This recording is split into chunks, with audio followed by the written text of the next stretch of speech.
Everyone, so welcome back to our channel, that is AI Next Generation. In the previous video of the convolution neural network, we have just seen about the different type of operation in the CNN. We have just seen about the why CNN is used for the images. We have seen the convolution operation we have done with the max pooling layer, average pooling, sum pooling. Also we are done with the ReLU activation function that we are using after the convolution operation. Now we are going to take the fourth step that we are performing in the CNN, that is a flattening layer. Okay, so what do you mean by flattening layer? So there is no any things important step. We are just following after the convolution operation, max pooling, and then after we are going for the flattening layer. So this is the really, even this one will be the only one line of the code whenever you are just performing the flatten layer. So whenever you are just getting the output, this is your max pooling output. After performing the max pooling, you are getting this one output, because the first one you have just done, I will show you again, so you don't have any doubt. The first one you have just done the convolution operation, then after you are just applying the any filter that has 3 cross 3 kernel size, and you are getting a dimension of your output as 5 cross 5. Now this 5 cross 5 you are using the max pool. Then on the top of that you will use first of all ReLU activation function, means the negative pixel you will just kick off, or you will just make as it is as of 0, and the positive pixel will be as it is. Okay, now after that you are going to use the max pooling layer. So for max pooling you are getting this one as an output. After performing the max pooling, you will get this one as an output. So the max pooling already I have explained you, it just reduce the dimension of your image, but it will not reduce the depth of your image. So depth basically means, if you are using the 10 filter, means you will get here 3 cross 3 into 10. Okay, you are not reducing the depth of your image, you are only reducing the size of your image. Okay, so and this thing you will be more clear whenever you will be in the coding part, don't worry for now. And now we are going to be flatten layer. So why we are doing the flatten layer? So after you have done the max pooling layer, you want to just apply, go for the, that is a fully connected layer. So before in the fully connected layer, you already know there is a input layer, there is a hidden layer, this is an output layer. So in the input layer, how many neurons you are just keeping, that depends upon what the dimension of your image it is. Okay, so if your image dimension here is a 3 cross 3, means you need total 9 neurons in your input layer. So that's why you are just doing the flatting. You are just changing your 3 cross 3 dimension, 2D dimension into 1D dimension, you are just changing here. Okay, so now what you are just doing here, this is the how the flattening layer is looks. This is basically that it has 7 cross 7, that's image size. After performing convolution operation max pooling, you are getting some 7 cross 7 image size, and 8 is basically your depth. Okay, depth is basically the number of filter, how many filter you are using in the last convolution layer. Clear? And then after you are just flattening this layer, means how many neurons after multiplication you will get, that number of neurons you will keep in the input layer.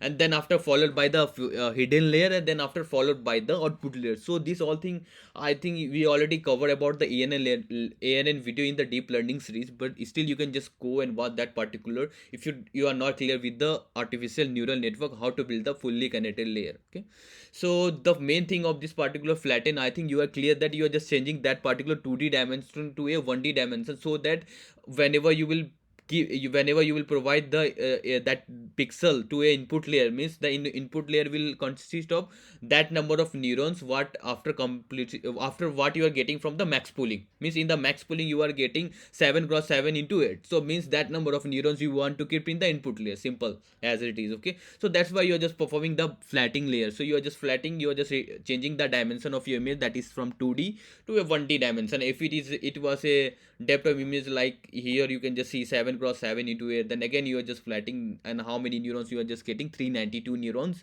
that number of neurons you are keeping into input layer. So that's why I'm just repeating again and again, so it's clear to you, because how you have done the ANN layer, that is the same. Now you have done the feature extraction part, now you are going for the classification part. For the classification you have to use the fully connected layer. So this is a fully connected layer. Okay, so this is how the input layer, means how many neurons come after the max pooling layer, you are getting some output, that number of neurons you want to keep in the input layer, and then after it's up to you how many hidden layer you are using. Okay, and then after you are just performing number of, it depends upon how many class you have. If it is related to the cat and dog, means 2 neurons you are keeping in the output layer. If it is related to the 10 object, means 10 neurons you are keeping in the output layer.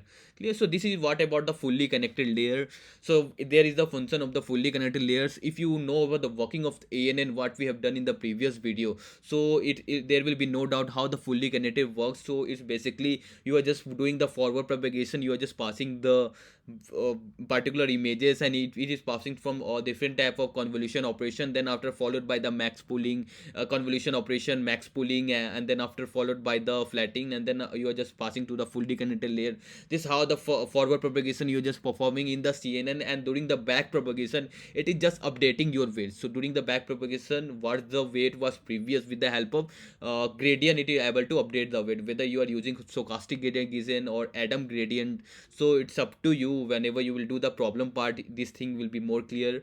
And during the back propagation time, you're just updating the weight with the help of formula W new equal to W old minus learning rate into a gradient. Okay, you are just calculating the gradient. On the basis of that gradient, you are just updating the weights of your particular your neurons, you can just say. Okay, this is how the doing the back propagation it works. So I hope so it's clear to you about why we are doing the flatten, why you are the flattening layer, it is important. You want to change the dimension from 2D dimension to a 1D dimension, then after you are just going for the fully connected layer, so that you can just apply, you can just go for the classification of that. Means that particular object will belongs to, if that part after performing max pooling, the most important feature you are just taking, and from that particular most important feature you are able to classify on the basic of what the all the convolution operation, that is a feature detector, has been taken place. I will show you one particular whole this particular feature detector, and this particular that is a classification. So now you will be more clear. It was, we have just seen this particular thing in the second videos of this convolution neural network. So this was, now you will able to understand 110%, I think. So you are just providing the input layer, then after you are just performing a convolution operation. In the convolution operation, you are using you are just reducing the size of your image, and how many number of filter you are using, that number of depth you are just increasing. Okay, if you are using total number of filter, here it is a 8, so means you will have total number of filter 8, and that what after convolution operation what your dimension will be.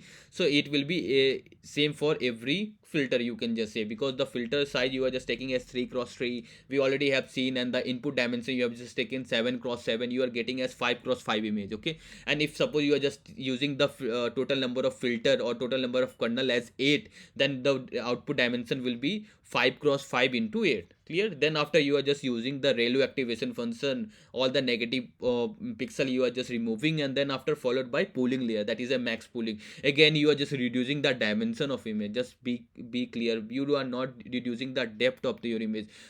Your depth of that is a max pooling, it is only reducing the dimension of your image. You are not reducing the depth of your image. If your depth of image is 8, then it will be as it is, but your dimension from 5 cross 5 it changed to a 3 cross 3. So now the size of your image will be 3 cross 3 into 8. So that now 3 cross 3 into 8, now you will just go to the flatten layer. Means that 3 cross 3 into 8, that number of neurons you want to keep in the input layer, that is a fully connected layer whenever you are going to build. Because this all thing you are just doing for the feature extraction part, and now you will use the fully connected layer for the classification part. Okay, suppose after 5 cross 5 into 8, you will get some like 200 total number of neurons in the input. So that number of 200 neurons you will keep in the input layer, then followed by hidden layer. It's up to you how many hidden layer you are just defining. And then after finally you will get for the output, means output layer will depends upon how many class or how many levels you are just training that particular data. Say, I hope so you are clear with all the convolution operation what we have done till now. So all the 5 operation you are just clear with the convolution operation, ReLU layer, pooling layer, flattening layer, and fully connected layer. So this was all about the convolution layer, how the convolution layer working, different type of operation in the convolution layer. In the next video we are going to take some how to build any CNN layer with the help of PyTorch, and again we will see also with the help of TensorFlow also. So that's it for this particular video. Thank you.